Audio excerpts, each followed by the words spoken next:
It is Tuesday, October 10th, 2017, and this is Seahawks Chats with Kenneth Arthur, where we're going to chat about the Seahawks, and with me is Rob Staton of 3000 NFL Mock Draft, the podcast that me and him did together and continue to, just sort of do together time to time. It won't be as frequent, but of course, Rob is going to be a frequent guest on Seahawks Chats to come on and talk about the Seahawks and college football, and we'll go over some of the main things that we always go over and went over, which is the Seattle Seahawks, the NFL as a whole, the NFL draft, and some of the college stuff.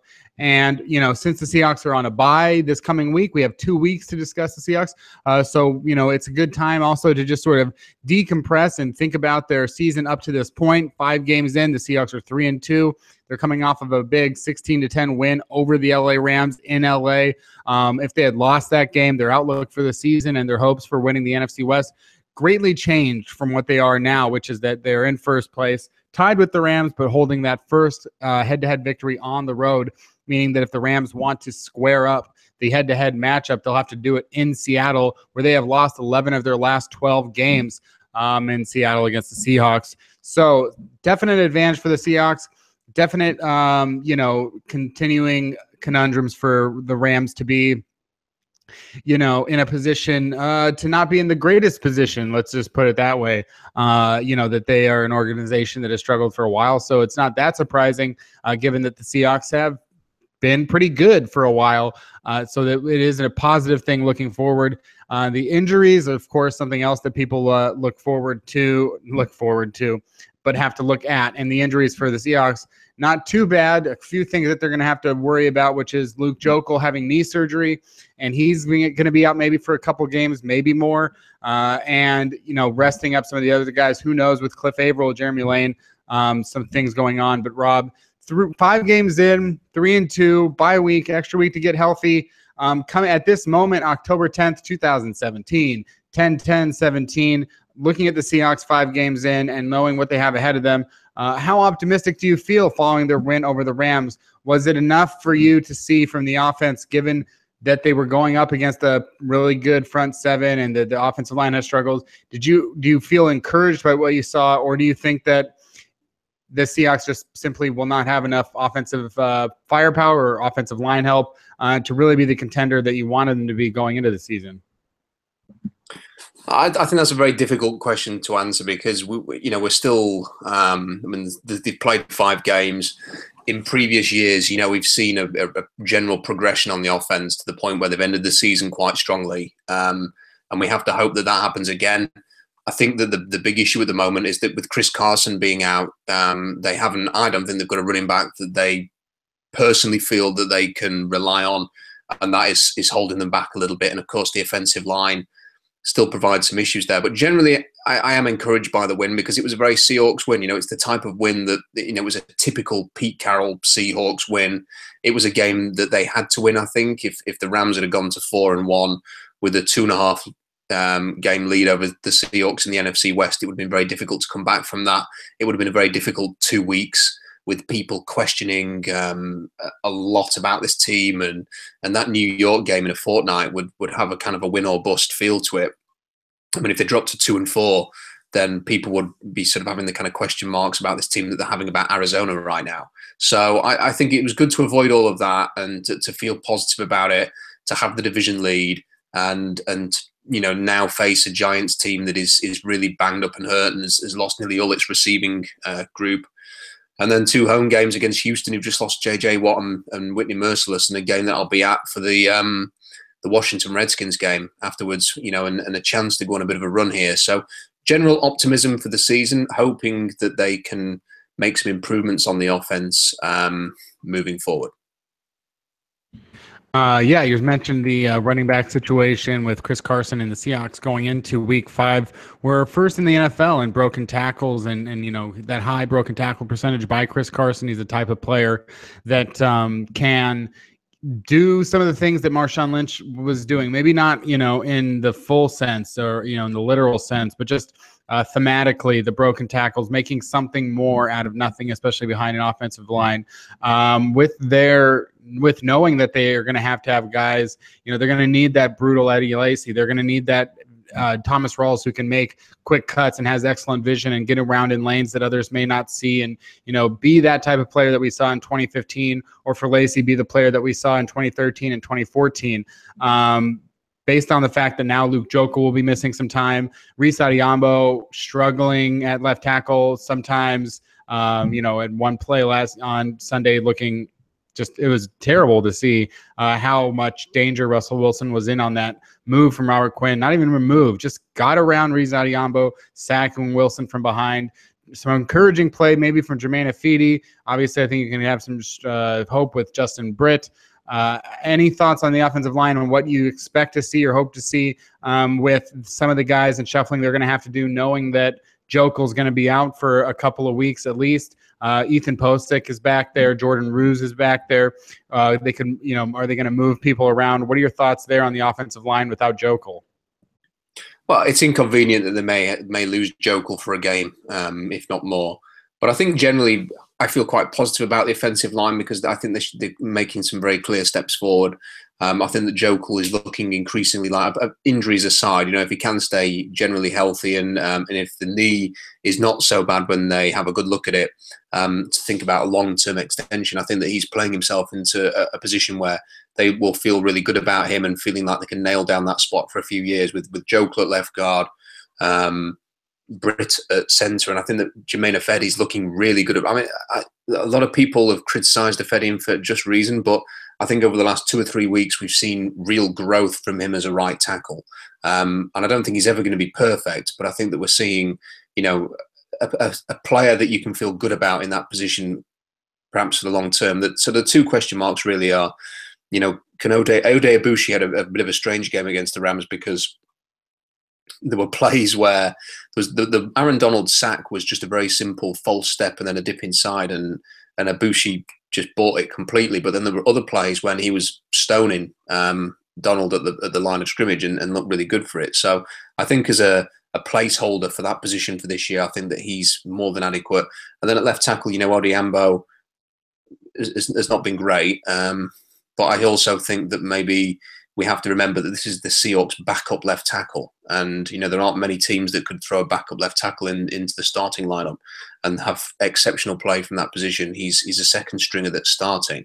He's also pretty much in his first year in the NFL. He's never started before. He was kind of a red shirt guy last year. So you've got to expect a few growing pains there. So hopefully that will happen. Maybe they'll do something this week. There's been a lot of talk about Brandon Albert and Dwayne Brown and things like that. You always know that the Seahawks are going to be looking for options there. But I think we're seeing some progress in the line overall. And that is a positive thing. I just hope that one of these running backs can step up to the plate over the next few weeks and show that they deserve to be a productive starter, because at the moment it's hard to trust any of them. And it is obviously it's hard, and I think there's going to be there's certainly some encouraging stuff, and maybe by the end of the year it'll get better. As far as Russell Wilson goes, this is not atypical to see Russell Wilson. Not every year it seems like we go into the first couple of months and think like, Russell Wilson's not that good anymore. And then every year, November, December, I'm pretty sure he's the highest rated passer in NFL history in November and December respectively, at least November, where his pass rating is over 107, and December's pass rating I think is over 103. Just turns it up and puts on phenomenal, and the Seahawks benefit greatly from it. Their winning percentage in those months is like 800 or something since Russell Wilson came into the NFL. But, this year, again, it's like he's, supposedly healthy. We don't know of any injuries. He does miss receivers sometimes. We've seen that in the past. And, his numbers typically start out a little bit low, but, he had one really bad interception. And I think or it was just a great play by John Johnson. We don't know how good of a player John Johnson is yet at this point. He was his first career start, and he comes in and he picks off Russell Wilson. Maybe John Johnson's a great safety. Russell Wilson, though, did you have any thoughts 5 games in? Just like, this is pretty typical, and I think he's going to be pretty good, and I'm encouraged by the way he's running, or there are small ticks in his game that are new that would be any concern, anything like that? I'm not particularly concerned. I mean, he wasn't great to start the year, but, we've seen this in the past. that interception against LA, I just don't think he sees the guy. I think he just assumed that Wilson was going to be open, and he made a mistake. But it's one of those things. The touchdown drive before halftime was really good. I think that the Seahawks played quite a conservative offensive game plan in that second half, and sort of tried to. They almost played to the type of game it was, that it was low scoring, and the offense kind of kept things a little bit measured. I also think that maybe the interception from the trick play when Tanner McAvoy threw it downfield maybe made them go into their shell a little bit, that they didn't want to be quite as ambitious on offense. I think Wilson's on pace for about 4,000 passing yards, about 26 touchdowns and 10 interceptions, which is kind of a typical Russell Wilson, Pete Carroll quarterback year. So I'm not particularly worried there. It'd be nice to see him kind of go on a tear, like we saw in 2015, and maybe as the offensive line settles down, and if someone like Thomas Rawls can sort of get back to that 2015 form or anything close to that, then we might be able to see that. And I also think they're going to need a bit more out of Wilson this year, because, again, the running game just does not seem to be in a place where they want it to be. And Seattle's best weapons are the quarterback, Doug Baldwin, Jimmy Graham, and Richardson and Lockett. So, get those players involved, get the most out of them. That seems like the best way for them to have the kind of year that they're looking for. So hopefully he can have the gradual growth, but we've seen it so many times, and hopefully that's going to happen again. Oftentimes, and the Patriots can attest to this, you're only as good as your division is bad. So the Rams, right then, they were going into the game 3-1, the number one offense. They only put up 10 points against the Seahawks. And Jared Goff, having struggles during the game, going up against it's very great, solid, good, all over the place, maybe sometimes defense that had a very good game. This week, there were some concerns going into the game about Todd Gurley and the way that the Seahawks had struggled at times, very slight times against Carlos Hyde and DeMarco Murray. But, having less issues with Todd Gurley shut him down pretty good. But you're always sometimes just got to look around you and see how good the rest of the division is. And we, looking over at the Arizona Cardinals, they just look terrible. They look like one of the worst teams in the league, to be perfectly honest. And Carson Palmer looks like he's finished. So if you could have one quarterback go out, maybe Jared Goff is one coming in. And we talked a lot about Jared Goff on 3000 NFL mock draft because he was the first overall pick. We knew he could be the first overall pick. And in the last year, he was pretty bad as a rookie, historically, even for rookies, very bad. And then going into this game, first in things like net yards per pass attempt, and he had a lot of things going on for him, and maybe Sean McVay could turn him around. But in the game that you saw on Sunday with Jared Goff, playing that way, and even, having one play away with the pass to Cooper Kupp from throwing a game-winning touchdown, and at the end of the day, because that's what I heard a lot of after I tweeted out something, even I think middle of the game, saying like, "Oh, are you watching Jared Goff? A lot of these passes aren't close to his receivers. It's not that, there's something." And then I get tweets from Rams fans, Seahawks fans, some of them like, he was one play away from winning the game. Well, that doesn't excuse an entire 4 quarters to say like, yeah, he had one pass that, if it was totally on the money, would have been a touchdown. But Cooper Kupp did drop a pass that he probably should have caught. Were you encouraged, if you're a Rams fan, are you encouraged by the game that you saw by Jared Goff coming in with a play of beating the Seahawks? Or would you say, no, this guy's got problems, and I think he's been helped out by a pretty good game plan by Sean McVay? Where do you stand on Goff? No, I don't think he was particularly impressive at all, really, because there was a lot of throws in the game where, the pass kind of just fluttered and very fortunately landed, right in the middle of about 3 or 4 Seahawks defenders. Before the Earl Thomas pick, it felt like there was, 3 or 4 passes that could easily have ended up the same way.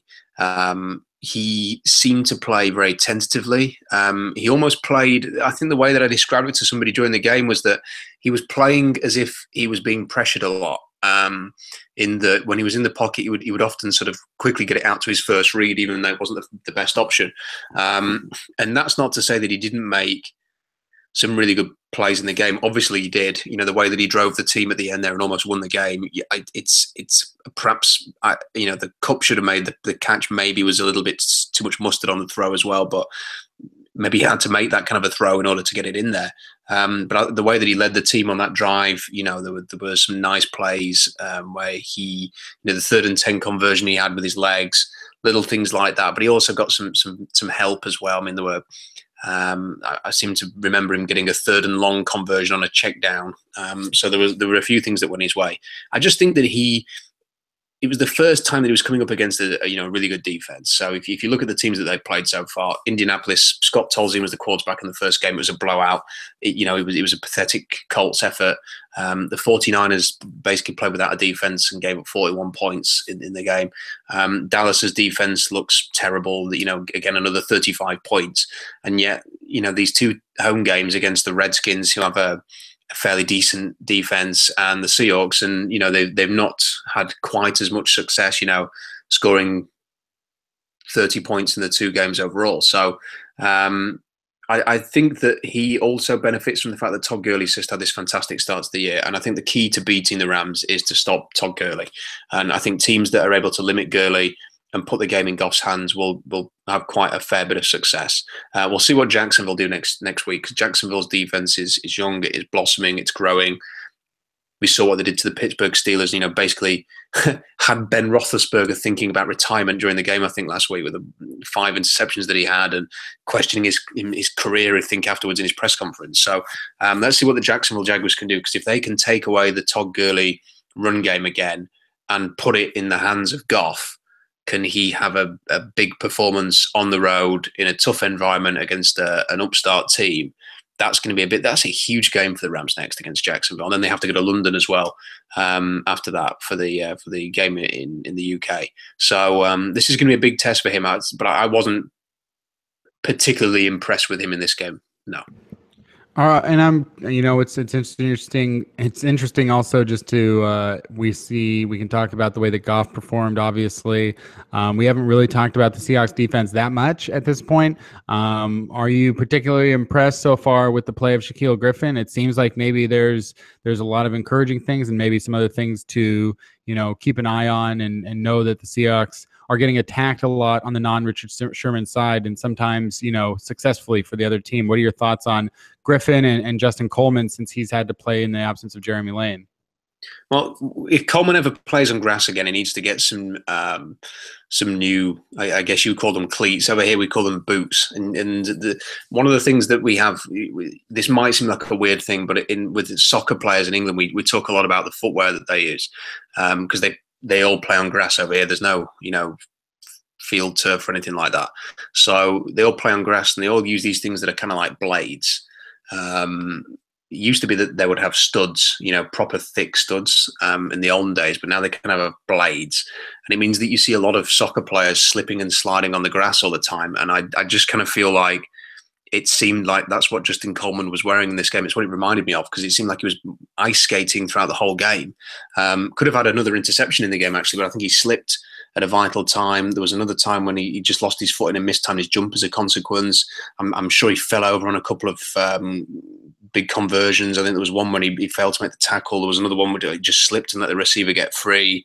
I think even on the Cooper Kupp catch, I think he was sort of slow to react again because his footwork wasn't good. So, I'm loath to kind of judge him on that game, because he played very well against the Colts, and hopefully in future games, if he's not playing on grass, his footwear will be better. But it seemed like that was a big issue for him in this one. As for Shaquille Griffin, I think it's very encouraging, and I've seen some kind of mixed reviews of his performances so far, but I think the main thing that people have to remember is what he is told to do in this scheme, and that is not get beat over the top. He's not giving up any huge chunk plays.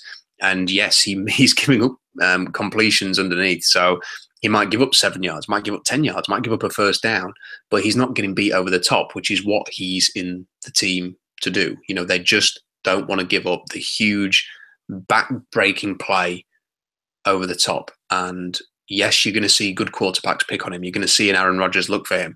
You're going to see other quarterbacks that are, maybe even coming up. Eli Manning, for example, in the next game, may well look his way rather than throwing at Richard Sherman.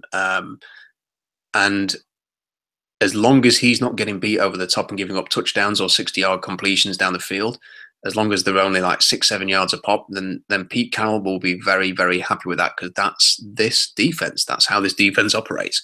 And I think Carroll's right. I think that as he has more playing time and as he takes on lesser quarterbacks, or quarterbacks who are a little bit banged up, or desperate quarterbacks, the likes of Eli Manning suddenly is playing to validate his own career at this position. Like the Giants keep losing, they're probably going to draft a replacement. Carson Palmer is in a very similar situation. Possibly facing the end, they're going to have to take some chances in games. They're maybe going to test these cornerbacks a little bit more, and I think he will have opportunities to make interceptions and make the kind of big plays that are lacking at the moment. But I think what we've seen from him is pretty good so far. And the last thing I want to talk about in regards to the Seahawks and the game is, we got a taste of Frank Clark, the starter, in place of Cliff Averill, and going against Andrew Whitworth, one of the best left tackles in the NFL, and being productive and, having a huge play, at least one, he had a major play in the sack fumble. And, I think just you could see what it is already going into the game. I think he had 10.5 QB pressures per footballoutsiders.com. And this was as the number 3, defensive end who was in there, for not even like two-thirds of the snaps, so he's in there and he's already productive. Then he goes in and he comes up with one of the biggest plays of the game for the Seattle Seahawks. What is a future? We've talked about Frank Clark because of the draft podcast, and you've compared him to Jadeveon Clowney in terms of his athleticism. What does a future of Frank Clark, the starter, look like to you right now? Because he's 24, and his contract will be a situation where they'll talk about an extension in 2018. He's a free agent 2019. Cliff Averill's future probably doesn't go beyond 2018 with the Seahawks, if it goes beyond 2017 at all. What does a future for Frank Clark look like to you right now? What does the starter Frank Clark look like in terms of his production? Well, there's no doubt at all that he could be one of the best pass rushers in the NFL, if not the best. I mean, that's his ceiling, I think. And it was pretty obvious when he was in Michigan. When we did the draft podcasts in 2015 and we talked about him, you just had to watch a couple of games and you could see that he was playing on a different level. He was doing things that you just don't see. I mean, one of the players I really like in the draft right now is for next year is a guy called Bradley Chubb at NC State, who could be a top 10 pick, has a major impact in every single game that NC State play, has pretty much a sack a game. And he's not anywhere near the kind of just jumps off the screen type of player that Frank Clark was at Michigan. I mean, he's just he was a top 10 player, top 10 talent in terms of what he brought to the table. And he went in the second round for the reasons we all know. But the Seahawks have got that now, and you just see that there are kind of two types of games from Frank. There are the games where he just has an absolute storming performance, several pressures or sacks or TFLs or hurries or whatever it is. Or there's the games where he just finds a way to make one huge play. And when we saw that at the weekend, he beat Andrew Whitworth, who is having a fantastic year. I don't think if I've not seen official stats, but I'm sure I've overheard somewhere that he hadn't given up a sack or haven't given up many pressures or anything in this year. And on that sack, Frank Clark just has him for lunch and just beats him straight off, and gets the turnover, which wins the game essentially, because at that point they get the field goal, they go 6 points up, the Rams need a touchdown to win the game, and they don't. So that isn't just a huge play. Now Seattle's defensive line is pretty conservative anyway, and we see this with Sheldon Richardson and the way that they're using him. And we haven't seen players with fantastic talent get the kind of 10 or 15 sacks. If you put Frank Clark, for example, in a Greg Williams system where they attack and go after the quarterback and have all these exotic blitz schemes, even Todd Bowles or someone like that, if they were sort of given somebody like Frank Clark, he would have the major production. I think in Seattle's defense, with everything's about doing your job, everything's about the small details, making sure that everything is working as one, making sure that you've got great gap discipline, making sure that you're doing your job first and foremost. And it's that kind of focus on that and stopping the run and taking away the run game, which prevents players from, having these huge sack numbers. And it's maybe sometimes why Seattle's pass rush looks a little bit wishy-washy at times. But that's what's great about someone like Frank, is that, you know, you always know that he's got it in his back pocket, that ability, that game-changing ability. There are not many in a league which is increasingly full of fantastic athletes playing defensive line. There just aren't many players with Frank Clark's just mobility, athleticism, strength, tenacity, and just his motor. It's incredible. He never stops, just goes for 60 minutes every single week. And while it's really sad news that Cliff Averill is going to be out for a while, if not, hopefully this doesn't happen, but may even have to think about retiring because of this injury that he's got with his neck. The one positive is that Frank Clark is going to get an awful lot of time on the field now, and that is such an exciting proposition for Seahawks fans. He's an incredible player. Before we sign out or anything, I do want to take some time to talk about college football, because at the moment when we're not doing 3,000 NFL mock draft also happens to be the moment when both Washington schools are in the top 8 of the AP poll. I mean, what a time to be alive.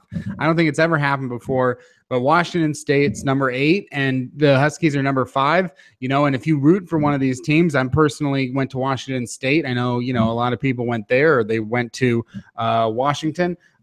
So, it's fine to be one or the other, but I think you'd have to be pretty insecure to focus on the other one in a negative way, and just be grateful and happy that both schools are doing well and make the Apple Cup worth everything that it could be. So we've got this matchup where we're talking about the number 8 school and the number 5 school, Washington State. The bigger surprise is they've risen all the way up the rankings to this point. They've gotten to 6-0. They had the resilient comeback win against Boise State, really sparked by their defense. Oregon State, they blew out. Nevada, they blew out. USC, ranked number 5 in the country at the time, they beat them 30-27. Then they go to Oregon, which could be a typical game for Washington State to just sort of blow it, because they're on the road against Oregon, which is going to have talent, and they win 33-10, no problem. This Friday, they've got Cal, and, you've got to feel encouraged that Cal's a bad team, and right now Washington State is doing well against bad teams. Have you had the opportunity to check out Washington State a little bit more since the USC game at all? Did you check out any of the Oregon, and do you think that they have what it takes to get into that college football playoff? I've seen highlights of the Oregon game. We didn't have access to it over here. They are showing it's California next, isn't it? They're showing that game on, I think it's Friday night, so I will get to watch that. I watched the USC game, and I've watched a lot of Luke Falk after that game, just to sort of have a look at him and sort of study him. I think there's sort of two things that stand out a little bit. Is one, the defense is playing really well, and that's maybe been a flaw for Washington State in the past, is that they're always going to be capable of putting the big offensive numbers on there, but did they have the balance of the defense working hand in hand with it? And they seem to have that. It's kind of a cool defense to watch, and I just think that Luke Falk just looks really good. And when I watched him, the last time I watched him in 2016 was really the Colorado game, when I was in Seattle and had a chance to watch that game. And he just, I don't know if he was injured or had a bit of an issue there, or whether it was the weather conditions or what, but he just seemed to, he just lacked floating passes, and he just didn't seem to have that kind of zip. And I know it came together towards the end, but it just didn't look like a guy who you would sort of bank on in the NFL. And then you watch the USC game, and I've watched some of the games since, and I've completely changed my opinion on what Luke Falk is as a pro prospect now. He just seems to have a bit more zip in his arm. He's making throws that you still see a lot of the stuff that you expect in the Washington State and the Mike Leach style system, which is a lot of bubble screens and a lot of throws out to the flat, and very easy throws for a quarterback. But you're seeing very technically difficult throws, over the middle into tight windows.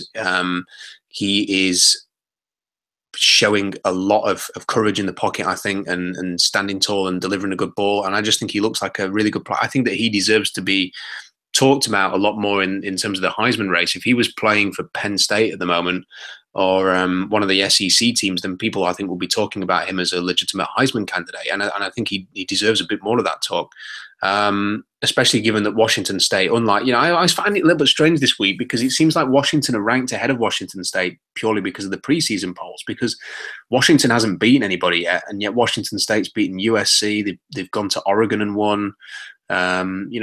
beat Boise State, as you mentioned there. That's quite a resume that Washington is lacking at the moment. So I'm a little bit surprised.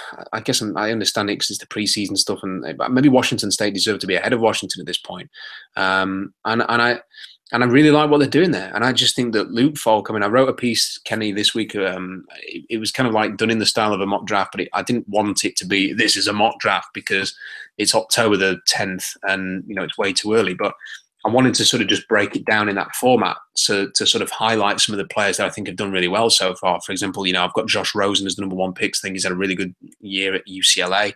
I don't think that Sam Darnold, with the way that things are going, will declare, and I think it's perhaps more likely that he will return next year to play for USC again. I had Taven Bryan, who I really like, in the top 10 from Florida. I think is a player that's really emerging this year. Quentin Nelson, the guard at Notre Dame, is just possibly the best player in the draft for next year. Just the most fun player to watch, Quentin Nelson, the guard at Notre Dame. Trey Adams and Vita Vea at Washington in there. But at the end of it, I kind of just wanted to mention that if Kirk Cousins ends up leaving the Redskins and going to a different team, I know there's a lot of the talk's been San Francisco, and if that makes a lot of sense, that would leave Washington needing a quarterback. And I just have this feeling that maybe, if they're picking later in the first round, if even if they don't get to the playoffs, if they're sort of in the late teens, is it kind of the move that Washington would think about there? Because Falk has got pretty much everything you look for. He's shown this year, I think, that his arm strength is improving. He's got fantastic character. He's the kind of personality that you want to be a franchise quarterback. He's got the size. And I just have this feeling that as this process goes on, and while ever Washington State continue to play the way that they are, and in particular win games, I think that his stock is going to rise and rise and rise. And a lot of people are going to see him as quite responsible for that. And I just wonder whether or not, I think second round is a pretty decent estimate for Luke Falk, but he could maybe even slip into the bottom end of the first, maybe.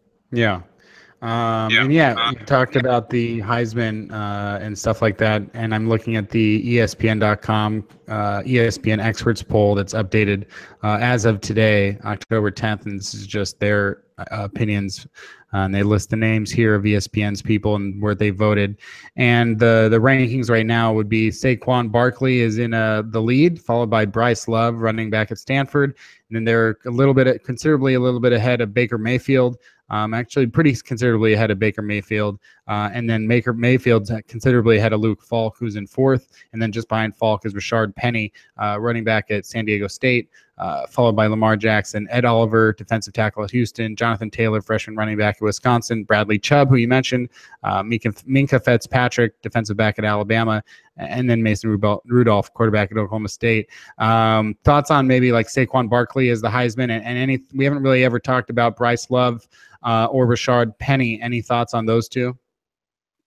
Well, Saquon Barkley's having a kind of a strange year because I don't know if you noticed at the weekend, Kenny, but at one point in the game, I think it was even in the second half, he had something like 10 carries or 8 carries for -7 yards. And I kind of got in from work. I was broadcasting a game, which is about an hour and a half away from where I live. And after we'd finished the broadcast, we came home, and I immediately switched on the scores to see, look at the box scores and stuff like that, and see that Saquon Barkley has -7 yards in a game against Northwestern was kind of like, what? And then, he just finds a way to make plays. I think he'd had a kick return in the game, and he had a big touchdown run in the second half, which made his stats look a lot better. And all of a sudden you're thinking, well, what was all the fuss about? And he's done everything this year. I mean, he's made spectacular catches. He's had huge gains in the running game. He has had a kick return for a touchdown. He just is a sensational player. He's a freak of nature. He's every bit of freak that Myles Garrett was a year ago in terms of athleticism. I mean, he's just an incredible athlete who is also incredibly dedicated to his craft, and lives in the gym and seems to have a good character. And I think that teams will guarantee that he's going to go in the top 5 next year. as long as he stays healthy, if he doesn't break his leg or hurt his knee or anything in the next few weeks, and fingers crossed that doesn't happen, then there's a good chance he's going to go in the top 5 and go very, very early next year. As for the other two guys, Rashad Penny's a very interesting player, dynamite type running back. Another player who seems to find all sorts of ways to make plays as a kick returner, as a pass catcher, as a runner. Someone I watched and wrote about a couple of weeks ago, and he's worth monitoring. I mean, the San Diego State had, I can't remember his name, the guy who the really small running back who was about 160 pounds or something and got drafted this year, was at San Diego State, and Rashad Penny was the guy that they thought was even better than him. So I think that he could end up going in sort of like that second round range, and he's looked really good this year. He's a really interesting player. And Love at Stanford, again, a dynamite running back who maybe doesn't have the size you would think to be sort of like every down guy at the NFL level, but he's incredibly explosive and sudden. And, with the league sort of being more based around speed these days, I'm sure that he will have a lot of admirers. But, we're talking about 3 slightly different running backs, more versatile running backs, sort of the dual threat as pass catching and running and maybe returning as well. They're not the sort of, pound it up the middle type players that maybe 10 years ago would have been drafted in the first round. So he's not Nick Chubb, for example, or Royce Freeman or somebody like that. They are sort of that type of, I can't, there's a new term to describe this type of back. Danny Kelly did a piece about it, and I can't remember what he referred, like airbacks or something like that. And that's kind of what they all are. And like last question that sort of ties it all together. If the Seahawks are, say, picking 25th next year, are they going to have a hard time? I mean, I think we can always say that they'll always have probably a bit of a hard time finding a good tackle or an exceptional guard. Maybe guard's a little bit easier at 25. But let's say the Seahawks are picking 25th in the draft next year for the 2018 NFL draft. Are they going to have a difficult time finding an offensive lineman that'll help them right away? Yeah, I mean, when you talk about even getting into the 20s, it's almost impossible, and they've seen this over the years. The NFL is so desperate for good offensive linemen that they will make sure that the really good ones go very, very early. And the only way that they will get a really accomplished left tackle, for example, in the 20s is if there's an injury issue. And there is a bit of an injury issue around Connor Williams, who's at Texas. I don't think he started the season that great, but he's got I think he's got an MCL and a PCL sprain. So whether that impacts him, I know he's said to be a fantastic athlete, and if he's healthy for the combine and then has a fantastic workout, then there's no way he's going to last to 25. And then some of the other names at the moment who you could probably consider, there's a center at Ohio State who's called Billy Price, who, a bit like Ethan Posick, is projected to sort of play any of the 3 interior positions. And I watched him this week, and just an incredible, very active, gritty lineman, finishes well, has got sort of that Quentin Nelson edge to him as well. So he's an interior guy that could be an option. Trey Adams at Washington is, a very competent left tackle, and I think another player who's expected to do well at the combine and may even surprise a few people, and then will ensure that he goes very, very early. Quentin Nelson, I've talked about, might be the best player in the draft overall. I would imagine that he will go in the top 12. And then you've got Mike McGlinchey could have declared for the last draft. He's the left tackle at Notre Dame. And I know a lot of people feel that maybe he's better suited to the right-hand side playing right tackle, but he took on Boston College recently, and Harold Landry, I don't know if that name rings a bell. He's incredible speed rusher who, a lot of people before the season were thinking he was going to go in the top 10. I think he's probably just dropped a little bit with the way he's played. He's a bit one-dimensional with the speed, but whenever he lined up against Mike McGlinchey won every battle and absolutely dominated that contest. And it's the kind of performance that if you're a scout who is invested in Mike McGlinchey and wants to bang the table for him, you throw on the tape against Harold Landry and say this is how he copes against elite speed. So, there are players in this draft. This is not going to be like last year where everybody was kind of saying, "Oh, the offensive line class is terrible." And I think Garrett Bowles was the first tackle off the board, and that was like 20 or 21 to Denver. It's not going to be like that this year. there's going to be more offensive linemen that are appealing to teams. But the Seahawks are probably going to have to be picking in the teens to have a shot at a really good one. And that's possibly one of the reasons why they look at someone like Dwayne Brown, maybe, if you believe the rumors, and think this is the better option to get a veteran who can play for 2 or 3 years. Maybe take some of the pressure off George Fant needing to be the answer right away and come back from this injury and just sort of hold the fort, because it's very, unless you are picking in the top 10, you can't expect to get a really good left tackle, and unfortunately that's just the way it is. They don't exist in round 2 or 3, for example. Yeah.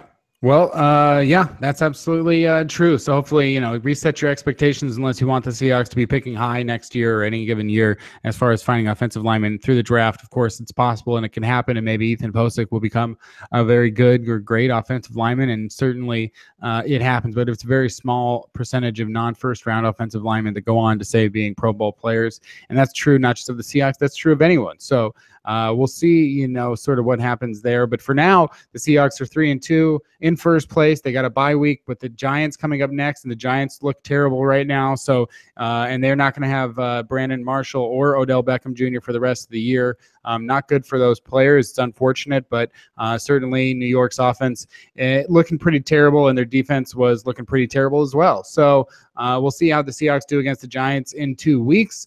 And right now things look.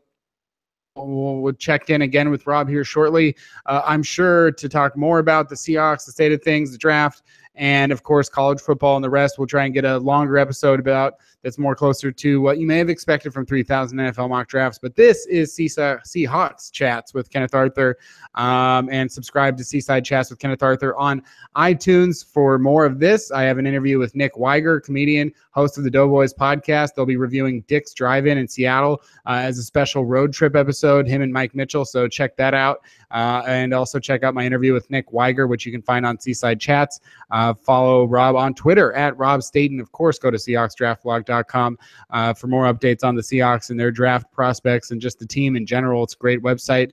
And FieldGoals.com, and you can follow us at Field Goals. For Rob Staton, this is Kenneth Arthur, and this has been another Seahawk Chat.